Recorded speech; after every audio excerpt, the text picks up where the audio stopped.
Face, চেহারা, আপনার face, আপনার চেহারা চকচক চকচক করবে ইনশাআল্লাহ, লাবণ্যময় হয়ে যাবে।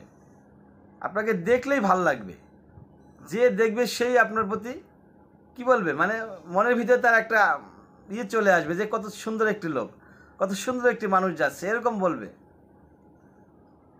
ছোট্ট একটি আমল আছে, এই ছোট্ট আমলের মাধ্যমে আপনি সকল সমস্যার সমাধান পাবেন ইসলামের ভিতরে। শান্তির ধর্ম ইসলাম, এখানে সমাধান নাই এমন কোনো জিনিস নাই।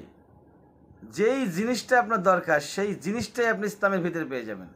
মহান রব্বুল আলামিন মহান রব্বুল আলামিন এই ধর্মটাকে এমনভাবে সাজিয়েছেন, ইসলাম ধর্মটাকে এমনভাবে সাজিয়েছেন, এমনভাবে সিস্টেম করেছেন যাতে কোনো প্রকারের কোনো প্রবলেম দীর্ঘস্থায়ী না হয়। আমরা সবাই চাই আমাদের চেহারাটা একটু উন্নত হোক, চেহারাটা একটু সুন্দর হোক, দেখতে একটু ভালো লাগুক, মানুষ আমাকে দেখে সুন্দর বলুক, স্মার্ট বলুক, সুদর্শন বলুক। এটা মোটামুটি আমরা নারী পুরুষ সকলেই চাই।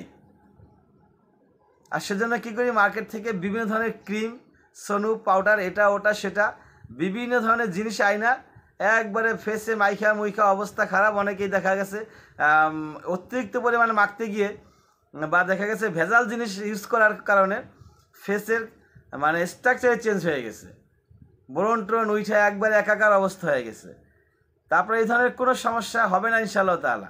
আপনি সম্পূর্ণ ইসলামিক নিয়মে, আল্লাহর নিয়মেই আপনি চালিয়ে যান, ইনশাআল্লাহ আপনার চেহারা সুন্দর হবে, চকচক করে লাবণ্যময় হবে। আমরা ঘুমিয়ে থাকি, বেশি থেকে বেশি পরিমাণে ঘুমাই। আমাদের মনে হয় যে ঘুমাইলে হয়তো বা চেহারাটা একটু উন্নত হইতে পারে, সুন্দর হইতে পারে। রাতের বেলা রাত জাগি 12টা, 1টা, 2টা, 3টা পর্যন্ত সজাগ থেকে এক ঘুম দেই, ঘুম থেকে 8টা, 9টা, 10টার সময় ঘুম থেকে উঠি। লেটে ঘুম থেকে উঠলে চেহারা নষ্ট হয়ে যাবে, চোখের নিচে কালো পড়ে যাবে, এই ধরনের চিন্তাভাবনা আমাদের থাকে। অথচ সকালবেলা আপনি যদি ঘুম থেকে উঠে আর্লি মর্নিং ঘুম থেকে উঠবেন, উঠে ফজরের নামাজ পড়বেন, আমল হচ্ছে এটাই চেহারা সুন্দর হওয়ার। যদি আপনি নিয়মিত ফজরের নামাজ পড়তে পারেন নির্দিষ্ট সময়ে, ঘুম নষ্ট করে, সে আরামের ঘুমটাকে নষ্ট করে, আপনি যদি নির্দিষ্ট সময়ে ফজরের নামাজ নিয়মিত আদায় করতে পারেন, আপনার চেহারা ইনশাআল্লাহ চকচক চকচক করবে, লাবণ্যময় হয়ে যাবে। যে আপনাকে দেখবে সেই ভালো লাগবে, সেই আপনার প্রশংসা করবে ইনশাআল্লাহ তাআলা। তাহলে মার্কেটের ওই ক্রিমগুলো বাদ দিয়ে দেন। কিছু ক্রিম আছে ভেজাল মার্কা ক্রিমগুলো বাদ দিয়ে দেন। একবারে বাদ দেবে না, কিছু সোনু পাউডার ইউজ করতে হবে। সেটা আবার নবী মুহাম্মদ সাল্লাল্লাহু আলাইহি ওয়াসাল্লাম করতেন। নবী সাল্লাল্লাহু আলাইহি ওয়াসাল্লাম সোনু পাউডার মাখতেন, তেল দিতেন, সেগুলো দিতে হবে। সুগন্ধি ইউজ করতেন, সুগন্ধি ইউজ করতে হবে। তবে বিশ্বাস রাখতে হবে ওই নামাজের প্রতি, যে ওই নামাজের কারণে, ওই নামাজের উসিলায় মহান রব্বুল আলামিন আমার চেহারাটাকে সুন্দর করে দিবেন। অসুস্থ হইলে ডক্টরের কাছে যেতে হবে। সূরা ফাতিহা, সূরাতুল শিফা পড়ে ফু দিলে রোগ ভালো হয়ে যায়। তারপরও আপনি ডক্টরের কাছে যান, ডক্টরের কাছে যাওয়াটাও সুন্নাহ, ডক্টরের কাছে গেলেও সওয়াব হয়, এটাও সুন্নত। অতএব আমি যদি আমার দেহটাকে নিরোগ রাখতে চাই, সম্পূর্ণ রোগমুক্ত রাখতে চাই, তাহলে সূরা ফাতিহা পড়ব বেশি থেকে বেশি পরিমাণে। এবং যদি চেহারাটাকে লাবণ্যময়, উজ্জ্বল, চকচক রাখতে চাই, যাতে মানুষ দেখলে আমাকে ভালো লাগে, স্মার্ট, সুদর্শন মনে হয়, সেরকম যদি রাখতে চাই, তাহলে নিয়মিত যে আরামের ঘুমটা আছে সকালবেলা, সেই ঘুমটাকে বিসর্জন দিয়ে ফজরের নামাজ আদায় করতে হবে। তাতে করে রিজিকও বৃদ্ধি পাবে।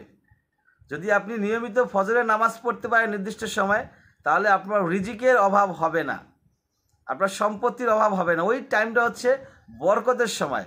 ওই টাইমে যদি আপনি ফজরের নামাজ আদায় করে আপনি আপনার সন্ধানে বেরিয়ে যান, কিসের সন্ধান? রিজিকের সন্ধানে বেরিয়ে যান। সময়টা হচ্ছে বরকতময়। মহান রব্বুল আলামিনের কাছে নবী মুহাম্মদ সাল্লাল্লাহু আলাইহি ওয়াসাল্লাম ওই সময়টা চেয়ে নিয়েছেন বরকতের জন্য। বরকত, যে আল্লাহর কাছে বলছেন যে আল্লাহ আমাকে সকালবেলা বরকত দিন, সকালের সময়টাতে বরকত দিন। নবী সাল্লাল্লাহু আলাইহি ওয়াসাল্লাম কোথাও ভ্রমণ করলে সকালে ভ্রমণ করতেন, কোথাও গেলে সকালে যেতেন, এবং যে কোনো কাজে বের হন সকালবেলা, ভোরবেলা নামাজ পড়ে বেরিয়ে যান। অর্থাৎ ওই টাইমটা হচ্ছে বরকতের টাইম, রহমতের টাইম। ওই টাইমের আল্লাহ পাক সম্পদ বৃদ্ধি করে দেন, কাজ করলে কাজের বরকত বাড়াইয়া দেন। যুদ্ধক্ষেত্রে গেলে সেখানে সফলতা দিয়ে দেন। অর্থাৎ যে কোনো কাজ আপনি মর্নিংয়ে শুরু করবেন, আপনার প্রতি আল্লাহর রহমত থাকবে এবং আপনি সফলতা অর্জন করবেন। ফজরের নামাজ পড়বেন, চেহারা সুন্দর থাকবে। ও আখির দাওয়ানা আলহামদুলিল্লাহি রাব্বিল আলামিন।